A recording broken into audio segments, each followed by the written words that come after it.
I have an idea for an intro. But we just started recording, so, intro away, sir. God damn it, Yamanesh! I was going to do a whole Coach Hines thing, but now I don't want to. Oh, now he doesn't want to. I might refer to you as Yamaneshi and then threaten you with harm. You threaten me with harm all the time, so it's not really all that new. This will be extra comedic. I see. Anyways, we are the Squared Circle Jerks. He's Byron. I am Mike. We are brothers bonded in headphones. Indeed, we have the same headphones now, so it's very interesting. I'm a little down. We had to put my dog down. Well, not my dog, but my roommate's dog, which was kind of my dog. So, adopted stepdog. Yeah, pretty much. So, bit of a rough weekend. But there was some G1 that we watched, and we enjoyed that. And I didn't watch SummerSlam, but I will give some thoughts on it. I didn't watch Takeover, so you're the Takeover guy today. Oh my dog. Takeover was pretty fucking good. Well, let's start with the Takeover then. Let's start it on a high note. Takeover, the break's over. We had some taped for later publication matches. Blanky Blair went over Deonna Purrazzo, so the Wobbly Wobbly Bee signed Deonna Purrazzo away from, so she could not be on All In, because if you're at that point in your career and then you're typing on a keyboard, you really can't pass up that kind of money. So that's true. So she signed to Wobbly Wobbly Bee just to get buried by the latest not going to be any good wrestler. It'll be fantastic. I haven't really given up on Belair. I think there's a lot of athleticism there. I think there's a character there that is somewhat believable, unlike, say, Vanessa Bourne. Yeah. I think given time, Belair can turn into a pretty damn solid performer, actually. Fair enough. I'm not going to disagree. I'm just going to play the odds. Well, that's true. Their percentage with women wrestlers is terrible. But the problem is not that they're not developing like people who can be good characters. It's that on the main roster they completely don't use them properly and just kill it. Pretty much. I mean, the only time they did it with any kind of real efficiency and or just letting the characters be the characters was Enzo and Big Cass. Yeah, Enzo and Big Cass was a big success story. There's been some other kind of minor success stories, but yeah, the NXT call-up program has been pretty poor. Yarp. Lately. There was like a bit there where like the Shield came up and the Wyatts for a while came up and did very good things, but yeah, they've the track record is not solid. Yeah, I would say. The other taped for later publication match was Mr. Peter Dune against your boy Zach Gibbonchuk, winner of the UK Championship tournament. And Mr. Peter Dune went over as per predictiveness. Mm-hmm. I would have been tempted to put Gibson over there after you just had him win the tournament. Yeah, but that's not going to happen. So I think what they're doing is they're trying to bring a strong champion into UK NXT, which they advertised a couple of times during the takeover, with a lot of actual highlights of people that we've been kind of. I can't remember all of them, but Dakota Kai was one of them. It was like, well, okay, you did a thing, and then there's nothing. Like, where are we going with Dakota Kai? Well, apparently Dakota Kai is just going to go to the UK NXT. I don't know if there's going to be probably not a terrible thing. Yeah, I don't know if there's going to be crossover. I don't know. I have no idea. But like, if you catch an ad for it, you see a lot of faces you're pretty sure should be pushed right now, and they're not pushing, and we didn't know why. That's why. Well, that does make me feel better about hopefully a lot of people's lack of push. Mm-hmm. Non-match news for NXT. The very, very easily predictable new guy in the crowd was the King of the Bros, Marijuana Steve. What's that guy's name again? Matt Riddle. The Matt Riddle. Yeah, the Riddle man in a suit, but with like an extra large brimmed. I need random run-ins and submissions from Tim Crater, just randomly out of nowhere. Bam. That'd be fun. And then he buys him an Xbox for no reason. Be nice to Bowman. Our opening match was the pre-distributed area versus Pistachio, Montana. It was a really fucking good match. Really fucking good. And I don't think these 4 guys are capable of not having a very good match. Exactly. They did do a... what was it? On the pre-show. I watched the pre-show. Well, I had the pre-show on. I didn't actually have my headphones on. Because I was waiting for a match to happen, and they didn't have a single match on the pre-show. So they did do some hype packages and stuff, and they did a little interview with the entirety of the Undisputed Area. And it was really funny because on my left, their right, we started out with your boy Kyle O'Reilly with his title in air guitar position. He's really literally holding it in air guitar position the whole time. He always is. But he wasn't strumming it, which I thought was a cool character move. Adam Cole Babe was to our right, his left, and he was wearing the U.S. title. And then they had Strong and Fish sitting next to each other, literally having the other tag title draped across both of them. Like sitting between them like a child. That's because Roddy's just holding that for safekeeping for Mr. Bobby Fish. It was pretty funny on how they just spread the gold out, so they just to point out, oh yeah, we're all title holders. So that was fun. Mustache Mountain, they really played into the towel situation. Right near the end, was it near the end? It might have been halfway through or 2/3 through. I don't remember. But Tyler Bate then was in trouble, and it was up to Trent Seven to throw in the towel, and they got the crowd into it, and the crowd's like, "No, don't do it!" And so he makes like I can't wait. I can't let you get hurt. I got to throw the towel in, and he stops and he chucks it out in the crowd. The crowd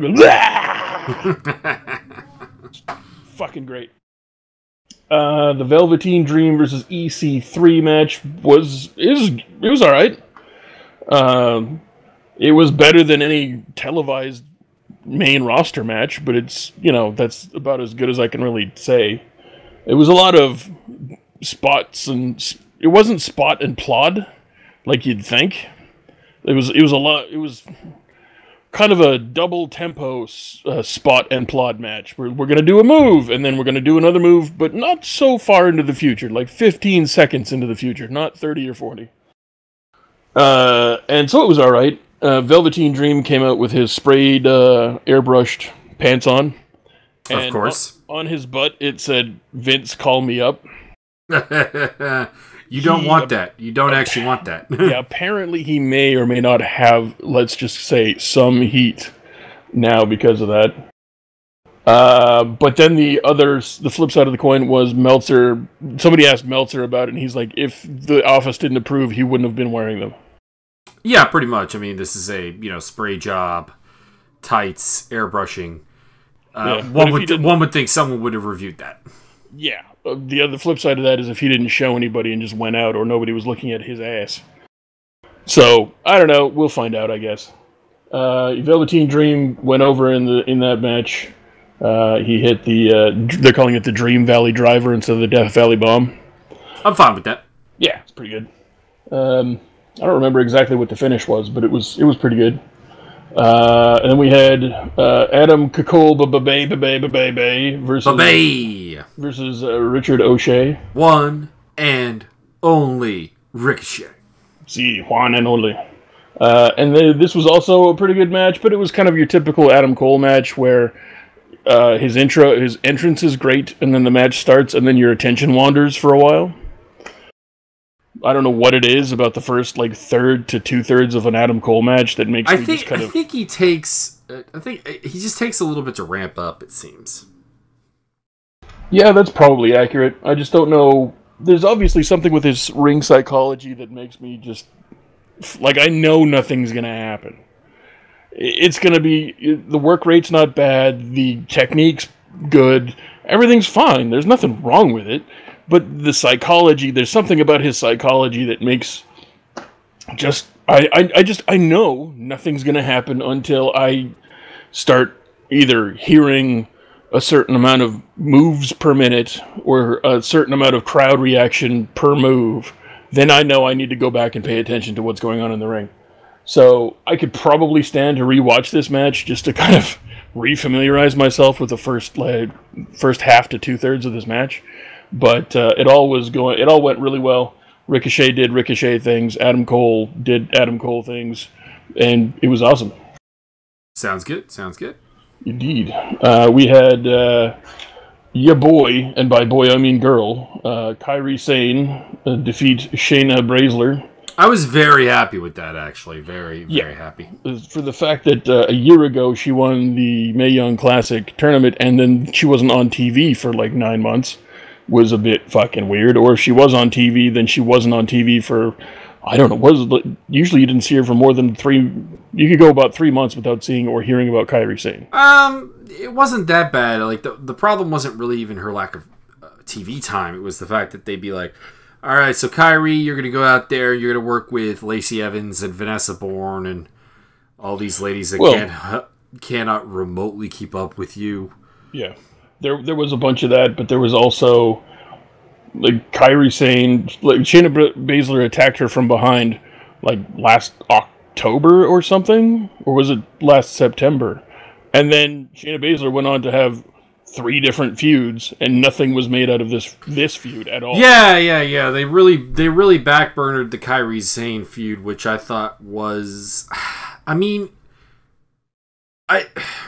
here's the deal: you just don't have Shayna do the attack early on, and then this feels a lot more natural. This feels a bit better progression because then you can have Shayna do her feud with Dakota Kai, with Nikki Cross, and you know, and of course the Ember Moon won originally, and you can have fun with that, and then you bring Kairi Sane into the picture. You have a built-in feud. I beat you in the Mae Young Classic. I want a title shot, and that's really all the justification you need. And I think, you know, take some notes from New Japan in the sense that wins and losses matter, and WWE not super into that. No, NXT usually is. Yeah, but that's. But they seem to getting better about they it. Still seem to want to give like no we need a more of a reason for this match. You really don't. You really don't. Yeah, the weird thing, and I just kind of touched upon this in my brain today, is they seem to think that they need, on the main roster anyway, they seem to think that everybody needs a gimmick or an angle or a feud. And you don't. You can have a large pool of wrestlers that aren't feuding with anybody. They're just there to wrestle. That's what wrestling is. But they've gone out of their way to not use words like wrestler. Everybody's a superstar. We said this. WWE, the odd thing about WWE is that it's worldwide. It's World Wrestling Entertainment, but wrestling is a dirty word. Yeah, you can't say it. Mm-hmm. So it just adds to the. Since everybody's supposed to be a superstar instead of a wrestler, then everybody has to get almost like a main event push, regardless of the fact that you're a curtain jerker and your boy's lost 500 matches in a row. So, but he's still pushed like he should be a main eventer, even though he's never on actual TV, sort of a deal. Mm-hmm. And you can't make that big a deal out of fucking everybody. It doesn't work. It's the weirdest thing about WWE is that, realistically speaking, you have a wrestling company that was built by a man who doesn't like wrestling. Yeah. And it's like further weird when you consider that Vince's father tried to keep Vince out of the industry and he still went into it. And you think with like the determination and the drive that Vince had, he would have found something that he actually likes to do. It's like the weirdest business story of all time, like weirdest business success story of all time is Vince McMahon. Yep. So on our main event of the evening, your champion, Tomato the Chomper, versus Juanito Gargamel for the NXT Championship of the World. Tommy the Clamps and Johnny Garbage. Oh, hurtful. In a last man standing match. And let me tell you, this was like 33 minutes and 42 seconds of, oh my god, oh my god. I would not be shocked if this is another 5-star match for Johnny Gargamel. Oh yeah, you put these two guys together, they work a tremendous psychology. They work a tremendous work rate. A variable move set, which is great. It doesn't feel repetitive. And the psychology of this feud is great. Fucking excellent. Mm-hmm. I don't know if you know what the finish is, but I'm going to tell you. I do know what the finish is. Well, for those at home that don't know, I'm going to spoil it for you. For the one person who's going to listen to this. Or 2 or 4. Basically, your man Juanito Gargamel just handed out an ass whooping for like an extended period of time. They did this crazy spot about 3/4 of the way through the match where very early, well not very early, in the first quarter of the match, Johnny set up not one table. Well, first he peeled back the mats from a section like right outside the ring, and then he set up a table over the concrete. And then he grabbed another table, stood up the legs, and left it laying on top of the first table. So you've got 2 tables, one with the leg sticking up in the air. And my brain is going, this is going to go badly. Did they clear this with people? Because this is... and to cut to the end of the gimmick, and you know what I'm loving about this feud, is that the whole extremely stupidly predictable WWE, you set up the thing, you go through the thing, that doesn't apply to this feud. Yeah, which is great. It is great. It's so your boy Tommy the Chompers took the bump through the table, and he went through it kind of what my brain is going to say is wrong. It's not perpendicular, parallel. So he basically fell lengthwise on the table instead of falling perpendicular to it at a right angle where, usually that's what happens. You go shoulders first through the table horizontally. Gotcha. So he went through the table lengthwise. Keep in mind, the table on top has its legs standing up so that you got to land correctly. And even though he landed perfectly correctly, when he slammed down through and broke both tables, the legs from the top legs basically snapped down and smacked Tommy the Chompers right across the skull. Ow! Oh, damn! And then to finish the match, Ciampa had grabbed some cuffs with a long chain, and he was going to slap them on Johnny the Gargamel, and then Gargamel was like, "Nah, we ain't playing that game." So he snapped one of the cuffs on Ciampa, and they did more schmozzling, and then they ended up all the way up the ramp, and Tommaso ended up chained to what looked like a large, heavy metal barricade that was at the top of the ramp. So to kind of kayfabe that, you're chained to it, you can't get away, and also he's chained to the bottom, so he can't really stand up very well. He really has to put a lot of effort into just getting up. Yeah.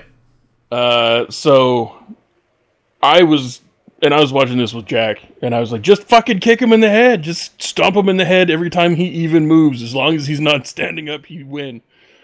So that's not good enough for your boy, Juanito Guatemala. Well, of course not. He must destroy. Yes, the destruction was pretty good. So he walked back, and Tommaso's doing the great heel thing. He's like, no, Johnny, I'm sorry, Johnny. I'm sorry, Johnny. I'm sorry. You're not sorry yet. So he basically beat him down and then backed up on the ramp and pulled the knee pad down and waited for Ciampa to raise his head before charging at him and doing a massive knee strike. The problem is that his momentum carried him off the side of the stage, and so he did the knee strike and then also knee striked a large crate of some sort, and then kind of went ass over tea kettle. Well, they're both down now, and the ref starts to count. And Tommaso gets up, and Ciampa can't get up because he fucked his knee up against the crate. It was awesome. It was so good. This is, and I realized a little while later why I'm loving this particular feud, other than they're breaking all the rules. Like, I set it up, I still get to use it. And they're not doing the psychology, the predictable match finishes and stuff like that. This is Raven versus Tommy Dreamer. when I was a kid watching. This is that feud right now. Yeah, in a lot of ways, yeah. So it's hitting all kinds of nostalgic notes and psychological notes, and the action's fucking great. And this is the feud of the year. This is it. Without a doubt. There's nothing even close. All due respect to the Okada Omega feud, and I don't even know if that was a feud. They just had a series of really awesome matches. I mean, it's a storyline, which usually gets nominated for feud as well, even though there's not really a lot of storyline behind it. Just I want the belt. Yeah, fair enough. But I don't know. Not really sure I would classify it as a feud because I am more pedantic about that than you. You're stealing my gimmick, you bastard! Gimmick infringement. Gimmick infringement. Call the gimmick police. You shut your mouth, Yamanash. This is like when Steve Blackman tried to do something other than be Steve Blackman. It's not cool, man. Yamanash. And that was Takeover. It was really good. I think the weakest match on the card was either the Velveteen Dream EC3 match or the women's title match. I'd have to go back and watch either of those. The Ricochet Adam Cole match I'm disqualifying from weakest because I just wasn't paying attention to a bunch of it. So, I mean, I guess that would classify if I'm not. I think that probably does make a case for it.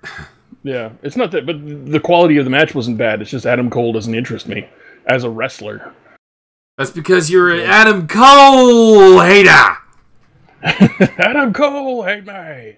I don't hate him. It's just that I like every single thing he does, other than how he wrestles. And it's not even that he's not bad. He's not a bad wrestler. I think I know the answer.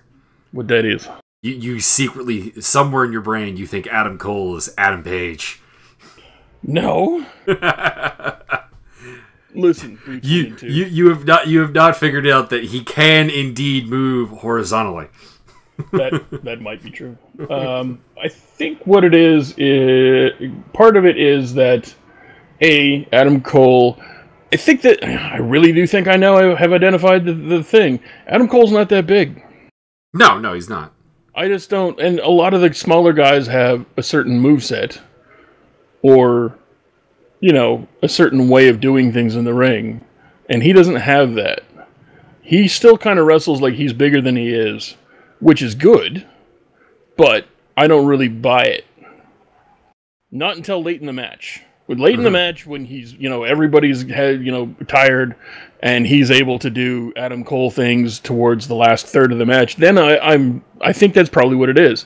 I really don't buy his action until it's about appropriate to buy the action, in my mind. I could definitely see that. He does definitely have more of a big man style to him than say Ricochet or. Yeah. But you could say similar things about Roddy Strong in a lot of ways. Yeah, that's true. Adam Cole, 6 foot tall, 210 pounds. So, I mean, he's not short. I don't know what it is. He just strikes me as not quite the size that he wrestles. I don't really know how to explain it, but his moveset and psychology lend me to believe that I'm going to see either a different sized person wrestling than I'm seeing, or I should be seeing this wrestler wrestle a different way. And neither of those things are happening. But I buy it like towards the end of the match where he's super kicking everybody and knee striking everybody. But I don't really. You give somebody a suplex, I don't really care or buy it. Yeah, I suppose I see where you're going with that. But his vertical suplex is pretty fucking sweet. Oh, yeah, no question. And, I can't say anything bad about the guy. It's just that there's some part of it that affects me on a psychological level. It's not like it's Miz, where the dude can barely get around the ring and then talks mountains of shit. Okay, but I don't buy it because I don't buy what you do in the ring. I buy what he does in the ring. It's just that I don't buy it until, the last third of the match.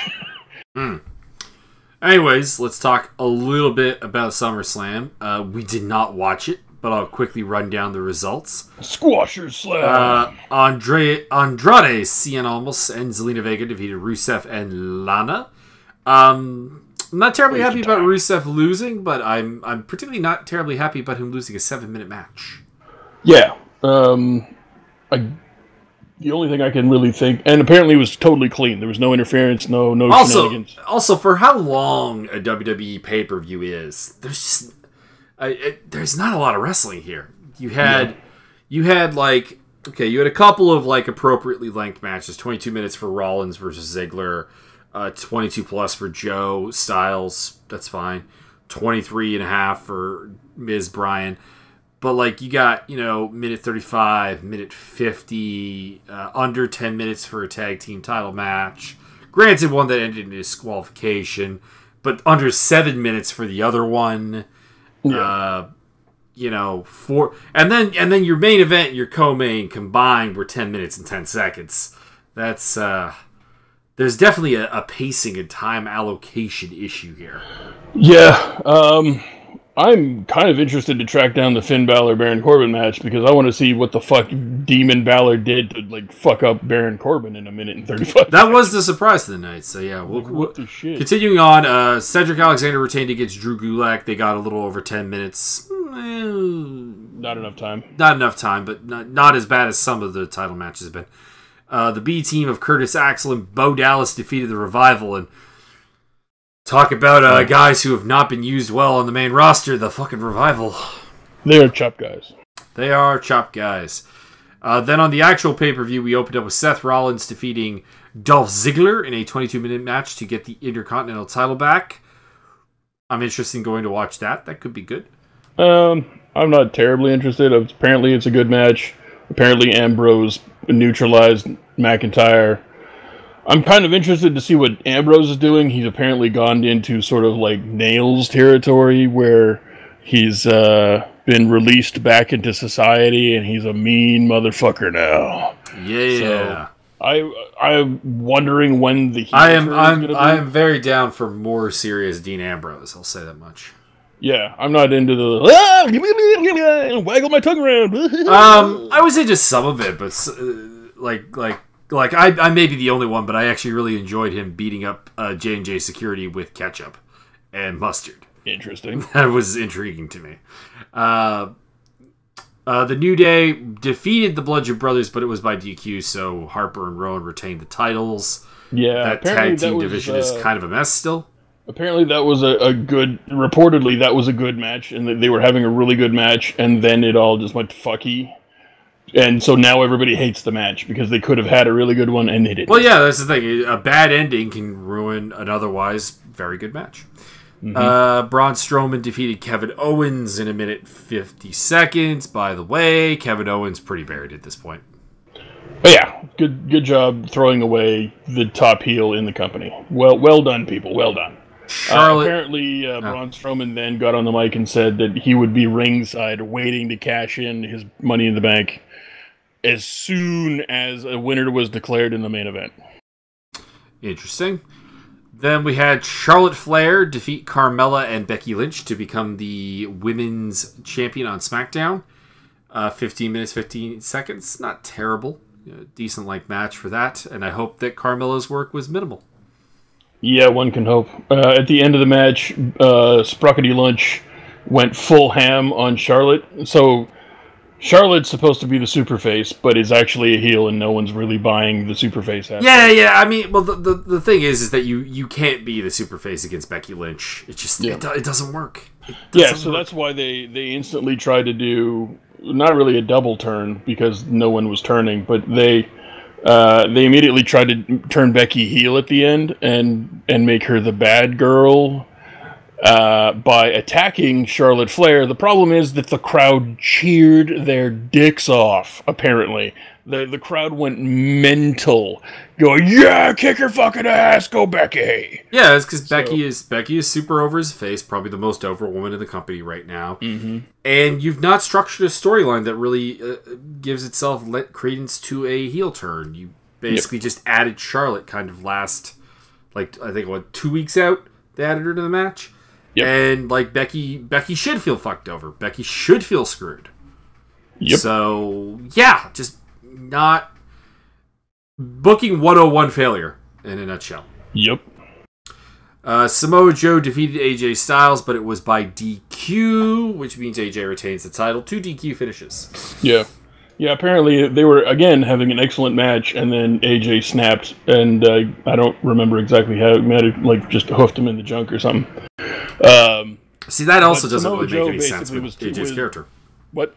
That doesn't really make any sense with AJ's character. They would just snap like that. Well, I'm trying to inform you as to why it makes sense. All right. So, neither of us watched SmackDown or Raw because it's a massive waste of time. So, what I've been hearing through Wrestle Talk videos, because they do an update every week, is and under 4 minutes, so I can watch that while I'm taking a shit in the morning. Awesome, it's great. And so they've been doing a lot of psychological stuff. Samoa Joe has been involving AJ Styles' family. It's like, you're a shitty husband. And they've been going on this angle where Joe has been saying, your family is going to be cheering at SummerSlam, but they're going to be cheering for me because they don't know that you're a shitty father, you're a shitty husband, you're never home, you don't care.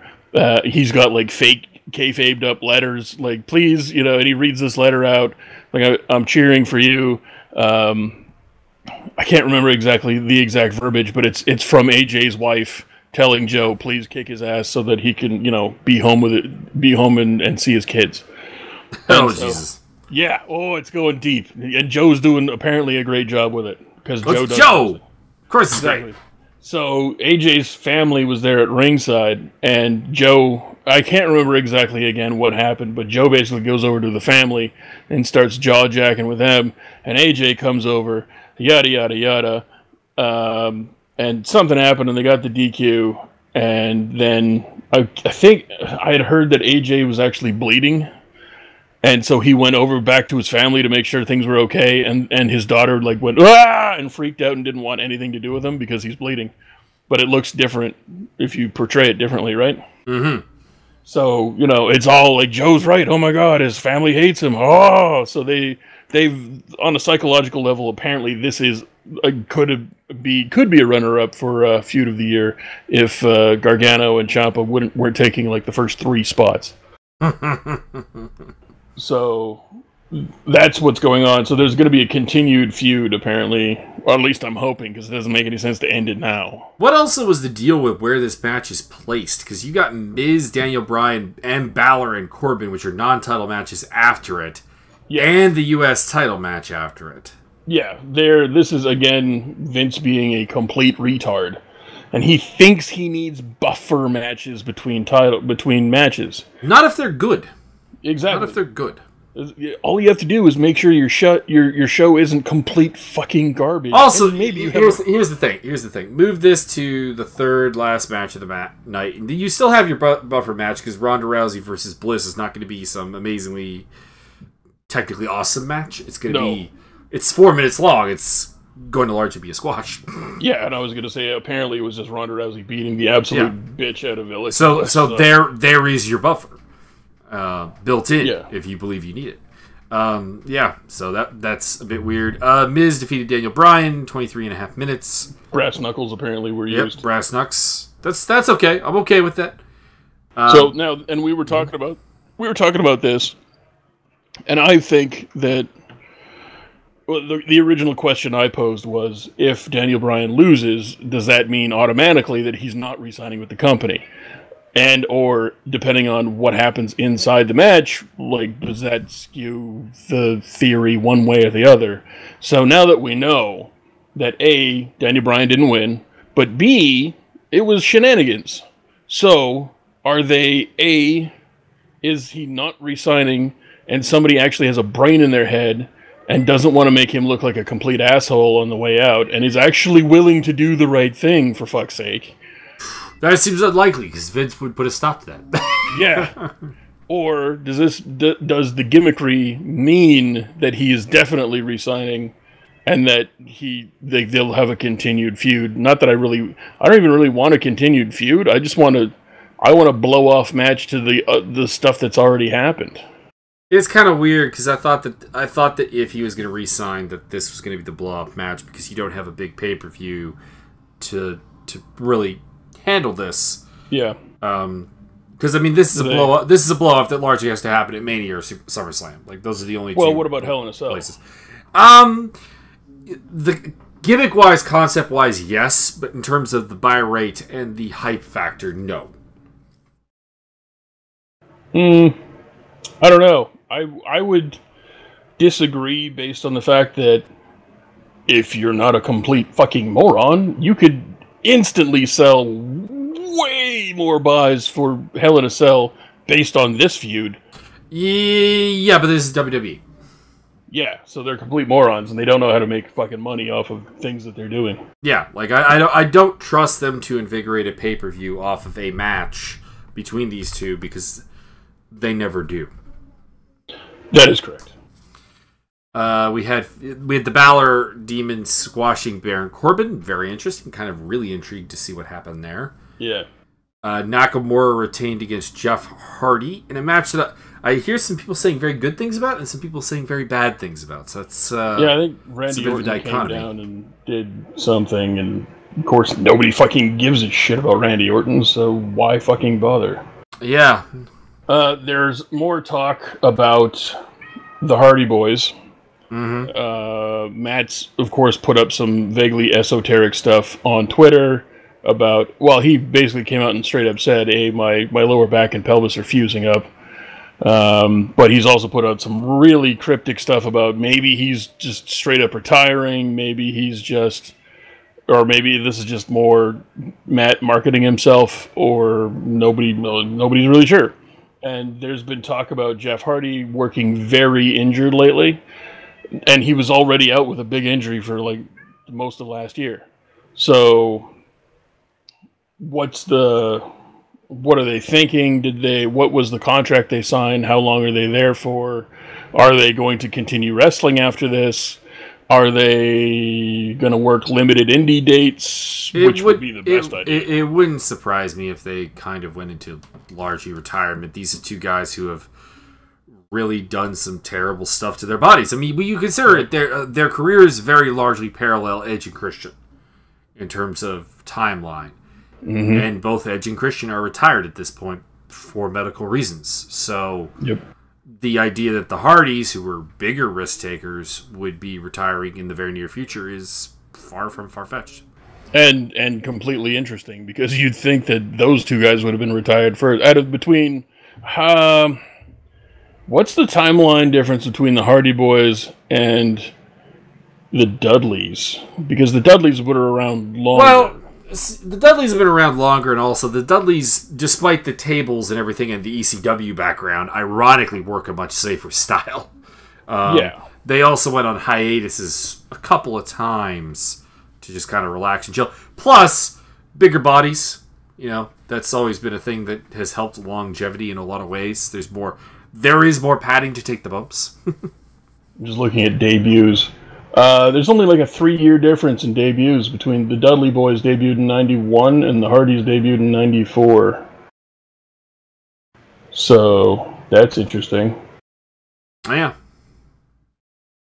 So yeah, we could be on the Hardy retirement tour at this point. Could see them work. I mean, it's all possible. They could do some things with the indies, doing some light stuff.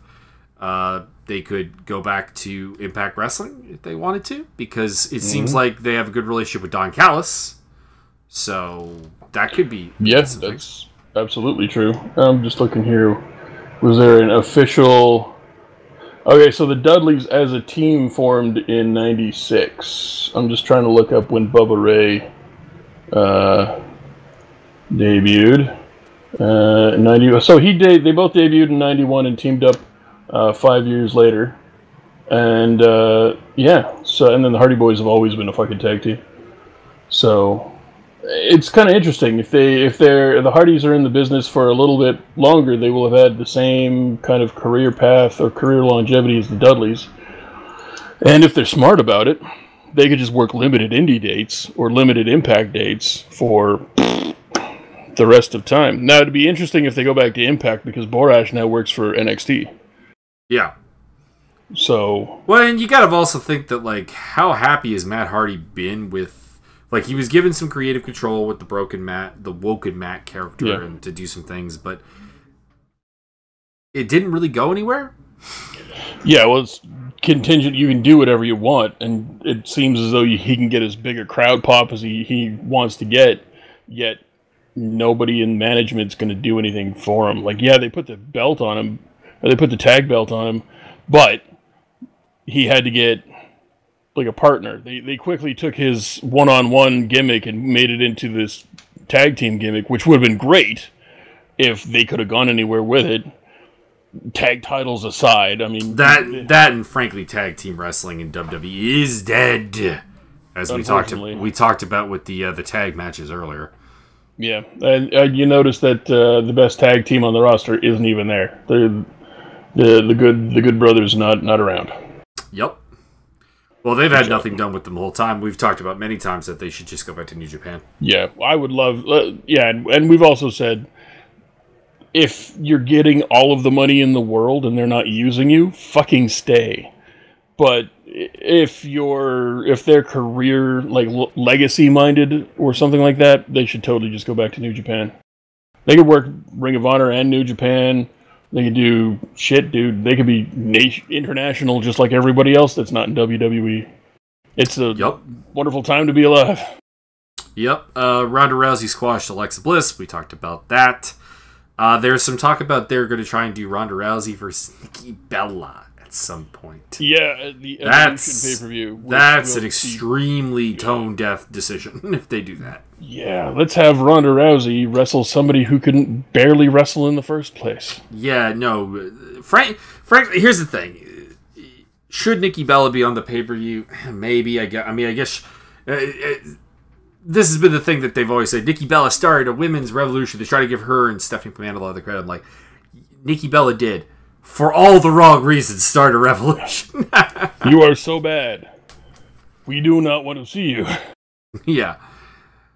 And Roman Reigns finally defeated Brock Lesnar for the WWE Universal title in 6 minutes and 10 seconds. So, again, the booking behind the length of the match, which I was, you and I were talking, and I was basically giving you updates via Bleacher Report over my phone.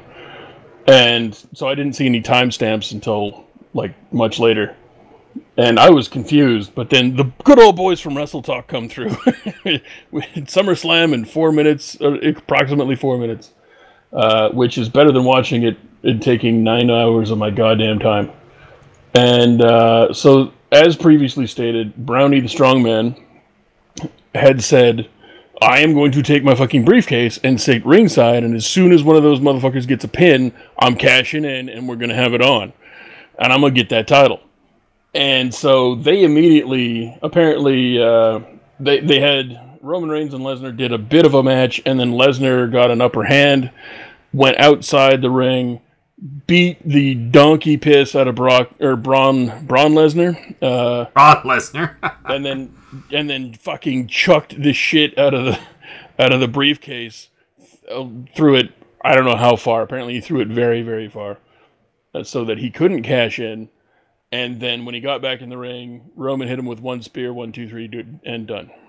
That sounds like terrible booking. I mean, I'd have to watch it to really say, but I mean that seems like, okay, you've to a degree buried Braun Strowman by having him get the shit beat out of him, and had his briefcase sucked away, and then on top of that, you've buried Brock basically by having been beat by Superman and a spear against a guy that he's had absolute wars with, and suddenly he can't get up after that.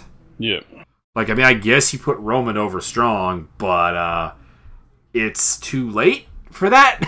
It's years too late. The time for that was at the absolute latest Mania, and you didn't do it. Yep. No, I mean, they keep doing that. They've done it with...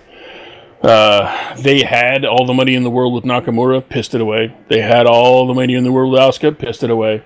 They had all the money in the world with Ronda Rousey, and then they suspended her for a month or some dumb shit. They still have money in Ronda, though, in fairness.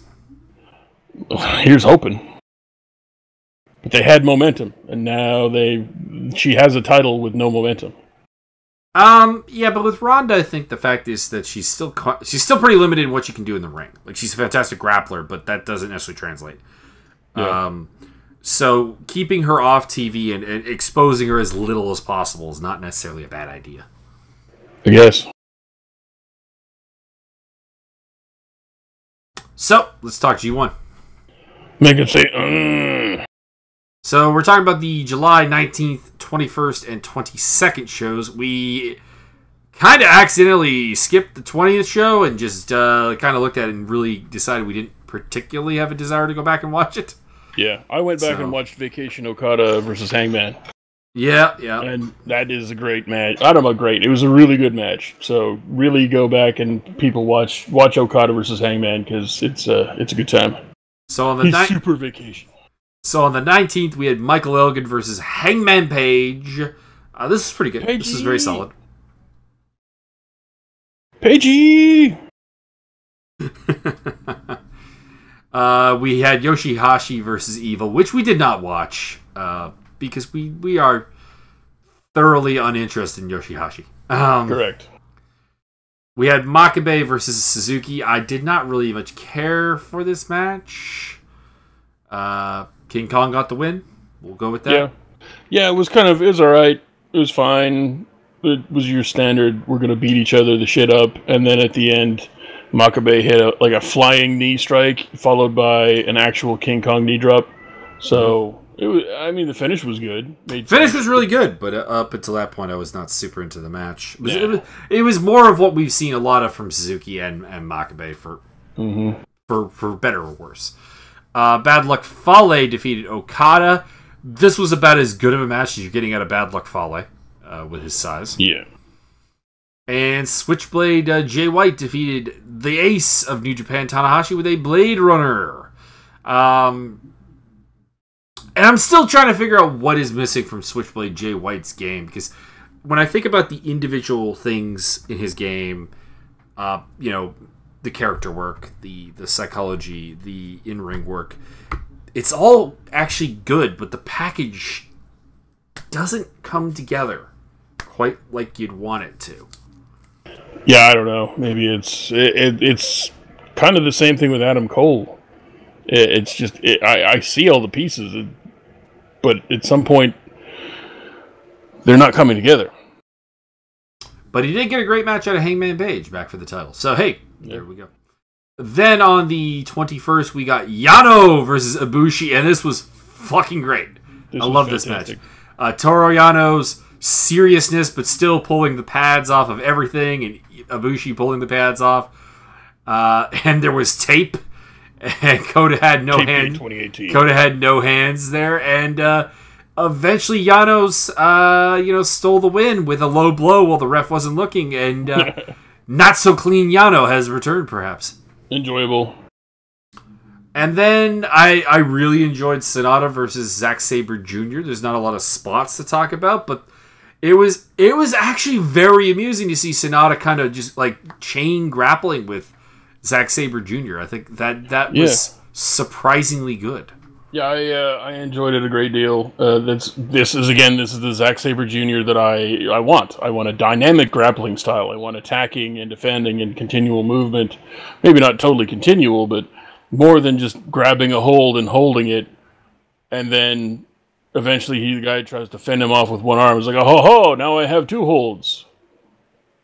Oh, now I have three holds. Yeah, I think the key, frankly, to getting a good match out of Zack Sabre Jr. is the other guy has to actually be able to hang with him. Like, that's the thing, is like, when we're bored with him and we're not interested, it's when he's just absolutely dominating the guy. There's no give and take. But the match with Ibushi and now this match with Zack Sabre or with Sonata, much better, because they were portrayed to be more equal with him, which I think is key. Juice Robinson lost to Naito. Solid match, nothing to complain about here. Juice 0-3 at the tournament at this point. And then we had Kenny Omega defeat Tama Tonga by DQ because there was interference, and it took Chase, Page, and Kota coming out to make the save to keep Kenny from getting the shit beat out of him by the Tongans. Correct. I'm just gonna say, a lot of people are like really anti-Tama Tonga on the mic. I love Tama Tonga on the mic, so maybe I'm just crazy. I think the fact they don't really give him any mic. He gets mic time twice a year, so he's never. But I mean, like even like his stuff during the match. The "Is this your hero?" stuff. Oh, yeah, like I love it. Jacket? No, that's fine. He does a great job. Some people, there's just there's a specific podcast I listen to that answering the 10 count. They seem to hate him, and it's weird. I'm like, I love it. Really makes sense. Tomohiro Ishii and Hiroki Goto had a fucking war. Go watch this match. Jesus Christ! Holy crap, that was great.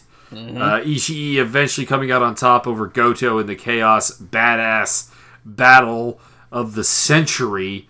Oh God, so good. Not a lot to explain, really. You've seen a Goto match, you've seen an Ishii match. That was this, just turned up to 11. Yep. I don't remember any specific spots, but by the time the match was over, I'm like, wow, what the fuck? Just stiff and brutal. Then on the 22nd, we had Switchblade Jay White versus Minoru Suzuki. This was interesting. Because you had Jay White working against an actual heel.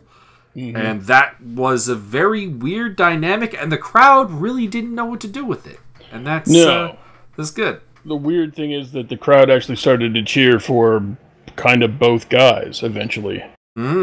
The crowd didn't really know what to do. One guy would start doing heel stuff, and they're like, well, he's the heel, let's cheer for the other guy. And then the other guy would start doing heel stuff, and they're like, oh, well, he's the heel, let's cheer for the other guy. I think I'm missing a couple of matches, so probably we didn't watch them. We did skip more than a couple here and there. Yeah, we skipped the Fale match. I'm not seeing his name on here. Oh, it was like Fale versus Evil or something like that. Yeah, I'm not seeing Evil, so it might have been Fale Evil. I think we're missing Makabe. Oh no, Makabe faced Okada. We got him. Who else is missing? Elgin is missing, and we're missing. I'm gonna bring up the New Japan stuff here. We'll just find out, because I know there's matches we just fucking skipped. And Yoshihashi. So some combination of Fale, Evil, Yoshihashi, and Elgin we did not watch. Well, there's a reason. I'm going to tell you the reason. So we did not watch Elgin because he was against Yoshihashi. We did not watch Fale versus Evil because neither of us really cared. We know their moveset. Neither of us were totally convinced. Despite your continual insistence that Evil is my boy. He is your boy. You're Sonata and Hiromu are my boys, sir. I can count on one finger the amount of times you said everything is Sonata, and I can count. That's because it's not a saying. It's not a saying. There's not as many grains of sand on a beach as the time. How many times you said everything is evil? That's wrong. There was definitely more grains of sand at the cottage this weekend. Well, maybe if they hadn't gotten your goddamn vagina yamming, Ash. That's a little harsh. It's a little harsh. Plus, I mean, I should be in a worse mood. I was cooped up in a cottage with Kyle. I mean, that's not untrue. And is there anything else? I don't think there's anything else. We had Ace versus Hangman. I enjoyed the air guitar battle. And, yeah. And was it Don Callis is like, this is the battle of the handsomes. It was, yeah. That even Hangman was handsome versus handsome. Said he was saying it in the ring. All right, yeah, because Makabe and Vacation Okada, they had misfiled that one. That's why we were confused. That is the case. So yeah, this is pretty good. High Fly Flow got the job done. It's what you would expect from Ace versus Hangman. Yeah, it was good. I enjoyed it.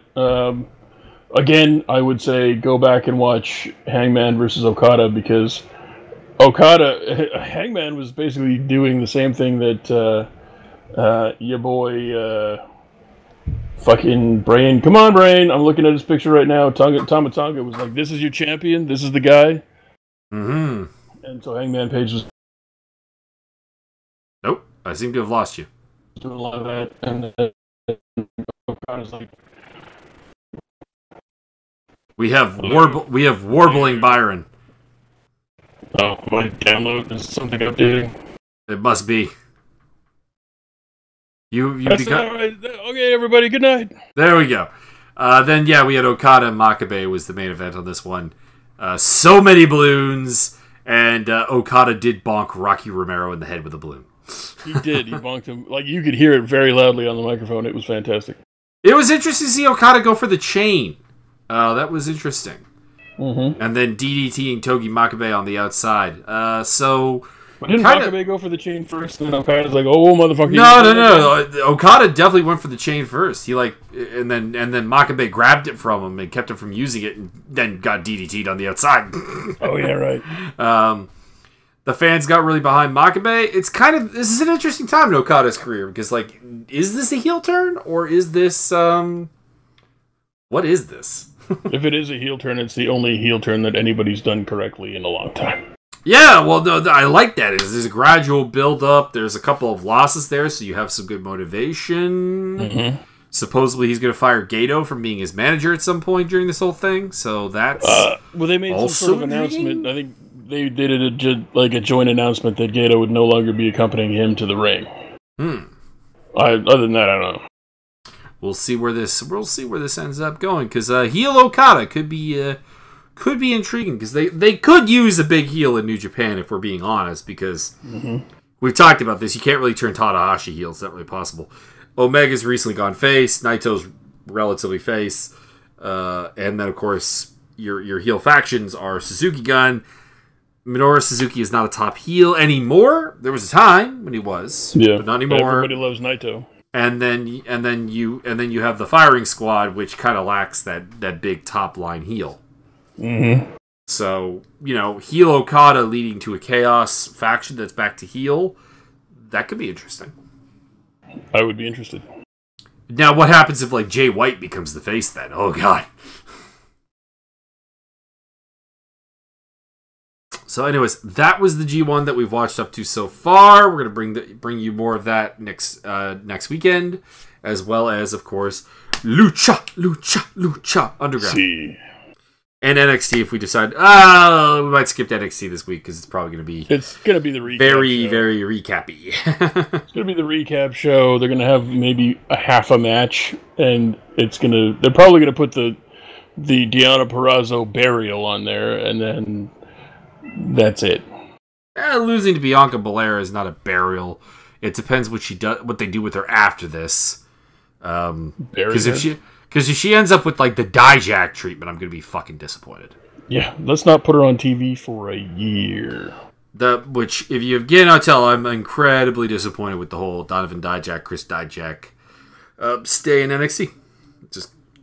Well, he's had 2 matches, and they both been fantastic. I know, and then they still haven't put him on TV. He's amazing, and and this will probably be how they end up using Bartel as well, the German guy. Who will probably also end up with the same kind of treatment, and it's gonna be shit. So hopefully I'm wrong. Fingers crossed that I'm wrong, but the track record has been a little hit and miss. It has been poor with independent signings. So that is the show for this week, and get off Byron's lawn. Because it set you on fire. Because it's smoky as fucking shit. Yeah, it's actually yesterday and today has been pretty nice. I can see for like you can actually see the sky. Yes, there has been blue sky tinged with gray. The color blue actually exists in your world once again. Yeah, forest fires have been pretty dastardly. It's going to be interesting. I'm going out of town between Tuesday and Sunday, but don't try and break in my house because my brother's going to look after stuff, and he knows where all my knives are. And he's big. He's slightly taller than me. Mm-hmm. But so we're going to be driving south, and it's going to be interesting to see where all the other forest fires are, or maybe we're going to see a lot of blackened scenery. Indeed. Death metal. Indeed. It's going to look like the death world of Creek. That's going to be neat.